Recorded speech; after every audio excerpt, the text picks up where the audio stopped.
County Sports Network here with Maple Shade head football coach Tony Nicolino. How are you, sir? Good to see you guys. Well, good to see you. Beautiful day, of course. Always on the Saturdays. So without further ado, I know you're coming off of a little bit of a rough year last year. What are your expectations for this season? Well, last year we had a big rebuilding year. We lost about 14 senior starters, and we knew we were going to have to play the young kids for the next 2 years to come back. We have a good nucleus of veteran players this year, and we have our skill players are as good as anybody's, and on offense and defense, we have to fill some holes on the line. But for the most part, if we can execute well, we're going to be very competitive throughout the year. Well, you mentioned filling in some holes on the line. I mean, with that said, what do you see or who do you see as your team's biggest obstacle heading into this season? Another team? Or whether it be a team well, or you figure the championship always in our league, the championship always runs through Florence. But for us, our biggest obstacle is depth. We have a lot of kids out. We have a lot of freshmen and sophomores out who are doing a great job for us, but they're just young with inexperience. And we have 11 varsity players that can play football. So we're trying to create depth and cross train a lot of people. But we'll see. I mean, it's we got a scrimmage on Monday, and I think we'll see this week where we're at and what we have to do. But I think if we stay healthy, we're going to be okay.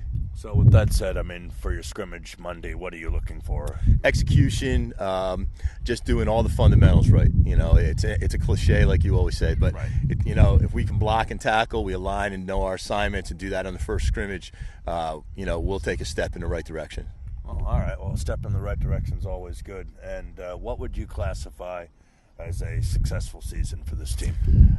Well, our goals are always the same. We want to compete for the championship. We want to make the playoffs. 2 years ago, we missed the playoffs by 3 points because of that system that they had. We have an opportunity this year to do something really, really well. Throughout the season. Again, if we stay healthy and our kids keep doing what they're doing, I like what I'm seeing now. Kids have never missed a practice. They're in a weight room every day. All the little stuff we're doing correctly. We just have to get on the field and we can't imitate the speed of the other teams. That's the biggest problem we have. So we'll see on Monday. My best friend's at Pemberton, so he's coming down here with those kids. They're all good kids, and we should have a lot of fun. So we'll see. Well, we have some of our crew at Pemberton as well this morning. So. He's my best friend, man, forever. So it'll be fun. Definitely. I'm sure you're looking forward to it and looking forward to a great season. Now, if your team is going to be successful, what has to happen on the field? On the field, we have to win the turnover battle.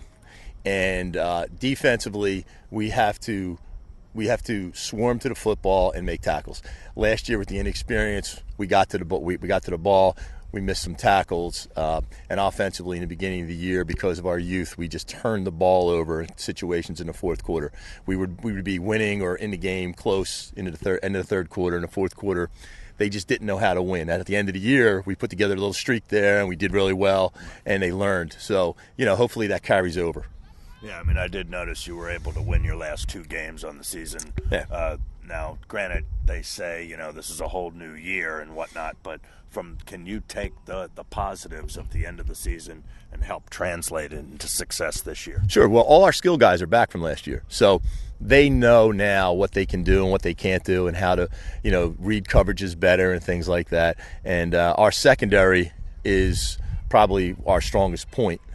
That and our defensive ends. So I think with that, we have young linebackers in there. The one kid, Robinson, was an all-star last year. We expect him to run the defense. So if we get stops, we get some 3 and outs. We make the tackles. We get where we belong. Offensively, I think we're going to do what we did the last 4 or 5 games last year, where we put up we got a lot of yardage. We just couldn't put the game away. So this year, hopefully, we do that with a defense that gets some stops. Well, now you said you have a lot of returning skill players. So what is your strength on this team? What position wise? Well, offensively, on the offensive line, you have Buchanan, Diebert, and DeClerico, and there are 3 big guys. Ben's getting looked at all the Ivy League schools, scholarship kid. the rest of them are really solid. But it's our backfield and our receivers. You have Williams, who 2 years ago was number 4 in South Jersey. Baker was one of the best receivers and returners in the county last year.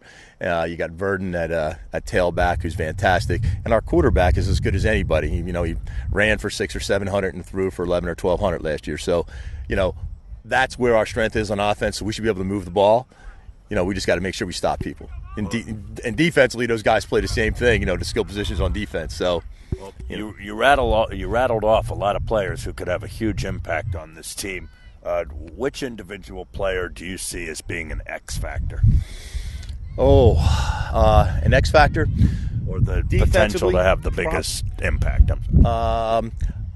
Probably Snuffer on defense, Justin Snuffer.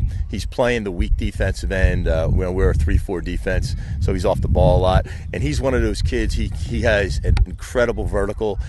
He hits really well, and he's fast. He's a 4'7", 4'8" kid. He's tall. So, he's going to be one of our edge players. And I think with him and Diebert on the edges, we're going to be tough out there. So, hopefully, again, at our level, like all Group 1 schools, every kid has to be special at, what they do. But I'd like to see those guys come around and help us out and, do some good things this year. Well, sounds good, Coach. Thank you for your time, and I wish you and Maple Shade football all the best in the 2014 season. My pleasure. Thank you.